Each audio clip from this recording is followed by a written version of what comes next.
গভীর বনের ভেতরে থাকত এক লালচে রঙের মা বিড়াল ও তার দুই ছোট্ট বাচ্চা। মা বিড়াল সবসময় তার দুই বাচ্চাকে নিয়ে সাবধানে হাঁটত। দুই লালচে বাচ্চা বিড়াল সারাদিন খেলাধুলা করত। মা দূর থেকে ভালোবাসা নিয়ে তাদের দেখত। হঠাৎ আকাশে কালো মেঘ জমল।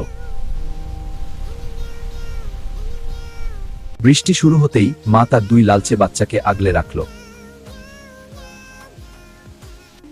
নিজের শরীর দিয়ে তাদের ভিজে যাওয়া থেকে বাঁচাল। বৃষ্টি থামলে আকাশে উঠল রংধনু। দুই বাচ্চা আনন্দে লাফাতে লাগল। মা থাকলে কোনো ভয় নেই, এটাই তাদের সবচেয়ে বড় শিক্ষা।